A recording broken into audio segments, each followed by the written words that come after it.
Hey, welcome to the Thinking Tools podcast newsletter from Sense of Mind. All right, so there's not much to announce this week except that I'd like to encourage all you brainiacs out there to check out my most recent YouTube videos about serotonin.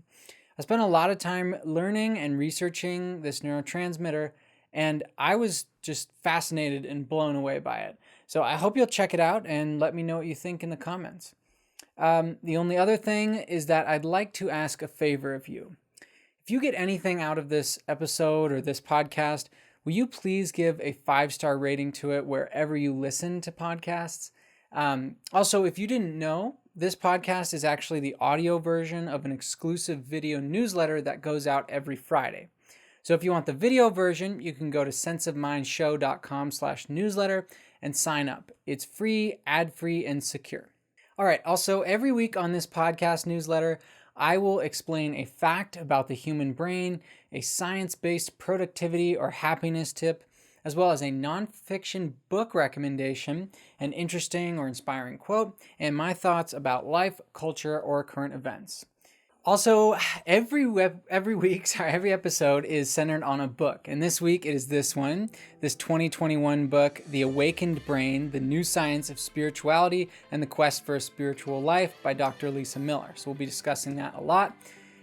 Without further ado, let's get to part 1, the fact about the brain or mind. This week it is that spirituality is a protective factor against depression.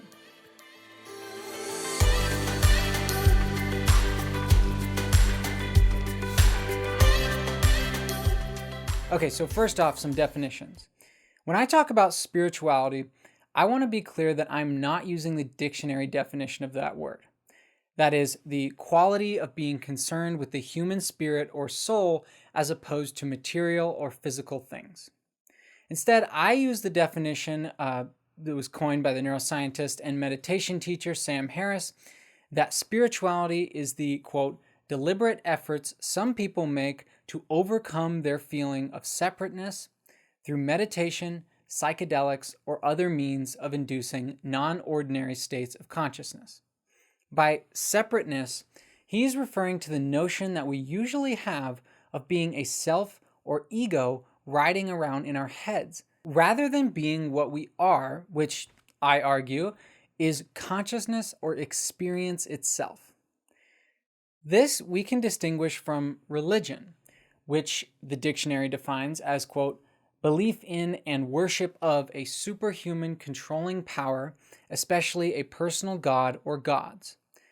So it appears that using these definitions, one can be spiritual but not religious, or religious but not spiritual, both or neither. And there's actually research to back up that claim.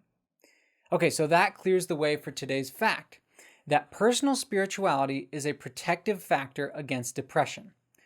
The psychologist Lisa Miller of Columbia University explains in The Awakened Brain, that book, that her research shows that personal spirituality reduces adolescents' risk of clinical depression and substance abuse by 40 to 80% and 35 to 75% respectively.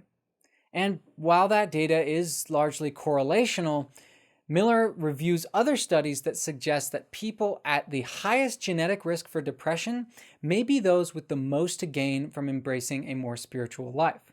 Now, this hits home for me because there's a lot of depression and anxiety in my family. And I personally have had at least 1 month's long bout of major depression, complete with suicidal fantasies. I've also spoken on this podcast about my past difficulties with bouts of extreme anger and anxiety. These mental health issues are actually what propelled me to start studying the brain in the first place and ultimately to start this channel. While there are many parts of one's life that may need to be changed in order to eliminate mental illness, I do think that spirituality has been extremely important for my personal journey. Not everybody who's depressed will benefit from a deeper spiritual life, but many will. See, medication and psychotherapy are definitely the first-line treatments for a very good reason. They tend to work really well for reducing and even eliminating depression and anxiety. But as an addition to those changes, if you are struggling with your mental health or well-being, Try an evidence-based spiritual practice. I've spoken before about the many benefits of mindfulness, and that is the non-judgmental observation of one's moment-to-moment experience. And I think this is a great option to start.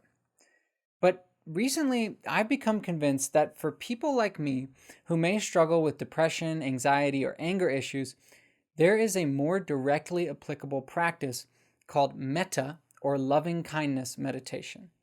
And that brings us to part 2 of this episode, the tip. And that is to try loving kindness meditation. So in most of these newsletters, I'll just tell you about a happiness or productivity tip and encourage you to check it out for yourself. This week, though, I want to do something a little different. I want to do a guided loving kindness meditation. And that's going to be based on the ones that I listen to, which are primarily on Sam Harris's Waking Up app. And I do these every day. I've been doing them intermittently for the past 4 years. Now, to be clear, I am not a meditation teacher, and my preference would be to play one of my favorite guided meditations for you, but I don't want to infringe on their copyrights, so I've written this one, and I hope you'll enjoy it. It will last about 5 minutes or so. Let's begin. Take a moment to find a seat and begin to relax your muscles and close your eyes. Now take 3 deep breaths, breathing fully in and out.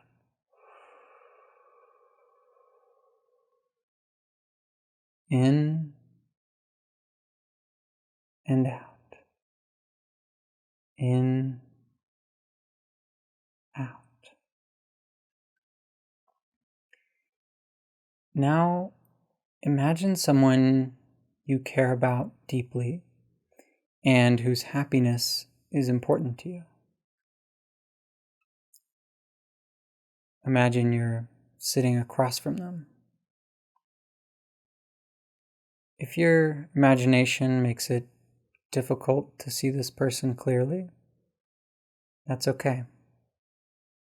Just imagine they're right there in front of you. Now imagine sending love and kindness to that person. Perhaps by simply saying, "May you be happy. May you experience the deepest love possible. May you be free from fear and sadness."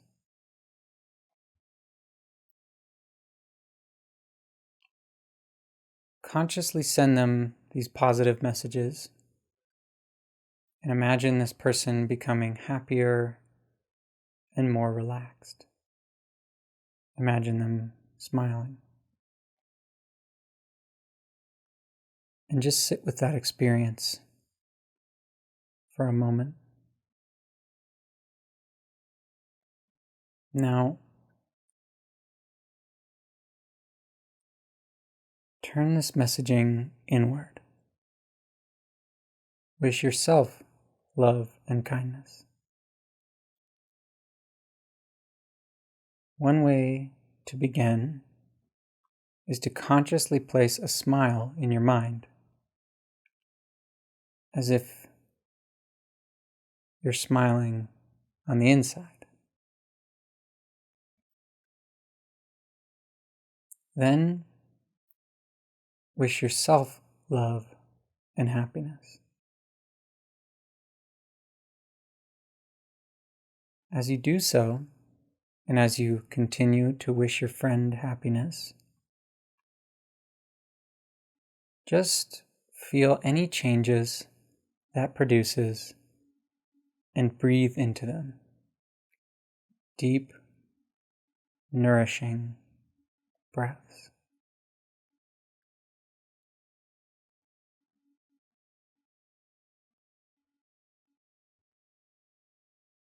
Okay. Well, I hope that had a positive impact, even if it's small. The thing about meditation of any kind is that its effects tend to grow with practice. So I encourage you to make a daily habit of this if that at all interests you. It may seem small, but with more and more and longer sessions, I think you'll find that your mood and orientation toward other people, as well as yourself, improves. All right, thank you for practicing with me. Next up is today's book. All right, so the book is The Awakened Brain by Dr. Lisa Miller, which is this book right here. Now, what I can say about this book is that it is enlightening. The author, Lisa Miller, weaves together her reviews of the psychological and neuroscientific literature regarding spirituality, along with her episodes from her personal life. She focuses mainly on her own research and which is into the relationship between spirituality and mental health. But she also addresses the work of others like the neuroscientist Andrew Newberg and the psychologist Kenneth Kendler. One finding that she describes that stands out in my mind is a bit of neuroimaging research that showed a stark difference between the brains of clinically depressed people and those of highly spiritual individuals. So she writes that, quote, "The high spiritual brain was thicker and stronger in exactly the same regions that weaken and wither in depressed brains." And there are many other gems like this throughout the text. She is a skilled writer and storyteller, and more than once I found myself tearing up or laughing from her anecdotes. These come from her work as a clinical psychologist and her life as a spiritual human being. Now, one objection I have with it is that I think Miller falls into a trap that some scientists who study religious or spiritual experiences tend to. She appears to believe, or at least to not explicitly refute, some ideas that, in my opinion, are at best highly debatable. For instance, she seems not to take a position on whether the afterlife is real or not, which is not necessarily a bad thing, but it is a bit frustrating if you're trying to parse what is and is not necessary to a spiritual life. She describes one of her patients who believed that her father, who had recently passed away, was watching over her and placing guideposts in her life. So this patient, for example, met a nice boy of her age who had the same name as her father. And those kinds of experiences seemed to transform this patient from a highly depressed person to very happy and connected. And honestly, I have no problem believing that it did actually help her. But what's left unanswered is whether this young lady needed to believe that her father was truly influencing her life, or if it was more that she was creating meaning out of what was perhaps a coincidence. This, I think, was intentional on Miller's part, perhaps as a way of keeping the reader's mind open to a multitude of possibilities, but a more cynical and, I think, less likely interpretation is that she just didn't want to piss off her more religious readers by questioning faith in the afterlife. Now, another example I object to is that she seems to partially endorse, though seems to also remain somewhat agnostic on the idea that quantum physics can explain some of the mysteries of consciousness. However, the majority of physicists and neuroscientists disagree with that interpretation. Now, I'll link an article by an expert that briefly discusses this debate. Now, to be honest, I point out these relatively minor objections not to discourage you one iota from reading this book. Quite the contrary. I think Miller is an incredibly important figure in science, and her ideas have only enhanced my confidence that spirituality is integral to a good life. She's open-minded, but quite rigorous in her analyses. So I urge you to read this book with an attitude of openness, but to also keep your skeptical wits about you. It has a lot to offer. And that leads us to this week's quote, which is from The Awakened Brain, of course. She writes, "Living only in achieving awareness, relationships tend to be transactional. We look at people in terms of how they've helped or harmed us, and our decisions tend to be unilateral, motivated by self-interest. Now, an awakened heart gives us another possibility: to make decisions and seek solutions that serve the individual and the common good. Okay, so by achieving awareness, she means a mental state, a state of mind focused on moving forward, on reaching our goals, and on furthering our careers, for example. It's the state of mind of wanting more, even if we have all that we need in great abundance. She contrasts it with what she calls awakened awareness, where, quote, instead of seeing ourselves as independent makers of our path, we perceive ourselves as seekers of our path. We look across a vast landscape and ask, what is life showing me now?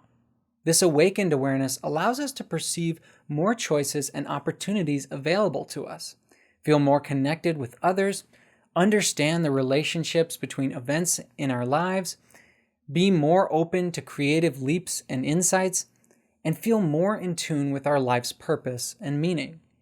Far from denigrating the achieving awareness and elevating the awakened awareness, Miller states in no uncertain terms that achieving awareness is as necessary to living a good life as awakened awareness.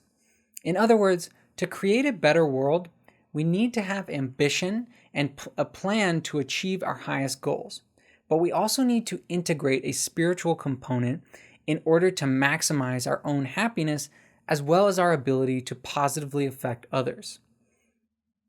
Now, this idea leads me to part 5 of this episode, my thoughts, which, as strange as it seems, involve politics, economics, and yes, spirituality. I think our current political divisions are something of a spiritual challenge.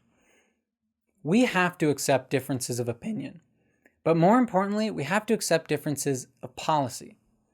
We have to recognize that while not all cultures or political parties are equal with regard to their ability to allow people to survive and thrive, there are, as Sam Harris would say, multiple peaks on the moral landscape. To take one controversial example, good arguments can be made for government-provided universal health insurance, as they can for free market systems that can drive down costs through competition. In the US, we have a hybrid of these systems, and we have high costs for healthcare. Yet, both sides can argue why their solution will bring down the cost of quality care. To be clear, I'm not taking a position on this issue, and that's because I haven't studied it enough to have a strong opinion, and because the experts who have studied it are also often uncertain or they take different positions. For example, in a 2020 poll, 43 economists from schools like MIT and Stanford and others were asked questions about replacing the current US healthcare system with a universal Medicare for all and what the effects would be. I'll link it in the caption, but honestly, the results are mixed, especially if you read the individual economists' comments on each question. Some of them may agree, for instance, that this replacement would increase coverage for all Americans, but that, in the words of Stanford economist Robert Hall, quote, this does not mean that it is a good idea. Anyway, what does this wonky discussion of US healthcare have to do with spirituality? Okay, if we take the lead of Sam Harris, as I mentioned earlier, that spirituality is, quote, the deliberate efforts of some people that some people make to overcome their feeling of separateness through meditation, psychedelics, or other means of inducing non-ordinary states of consciousness, then what I'm talking about starts to make sense. By separateness, Harris is referring to the notion that we have of being a self or ego riding around in our heads, rather than being what we are, which, as I said earlier, I argue is consciousness or experience itself. One consequence of operating as the ego is that the ego is emotionally fragile and prone to cognitive biases. Now, on this question of healthcare, as well as what constitutes the best government policies more broadly, the answer ultimately rests on evidence and reason, as well as what values we hold. Yet too often we bring our egos into the debate and forget that what we're after is truth rather than merely winning the argument. In these and other heated debates, we should remember that if we are to find answers and advance the conversation, We have to let go of our fragile egos and think clearly. We have to accept that we could be wrong, but that doesn't say anything bad about us as individuals. We must embrace the honest pursuit of truth by letting go of fear and the fear of hurting our ego by realizing we may have been wrong. And at least to me, that is a spiritual act. Okay, thanks again for watching and listening. And by the way, if you want the video version of this podcast, like I mentioned earlier, you have to sign up for Sense of Mind's newsletter list, which you can access by going to senseofmindshow.com/newsletter. Every week that goes out and it has the latest videos as well as the video version of the newsletter, so definitely check that out. Otherwise, would you do me a favor by giving this podcast a 5-star rating and possibly a written review wherever you listen to podcasts? It really helps me out. As always, this channel is brought to you by the Diamond Mind Foundation, and this episode was written and produced by me, Andrew Cooper Sansone. Thank you so much for listening and watching. I'll catch you next time.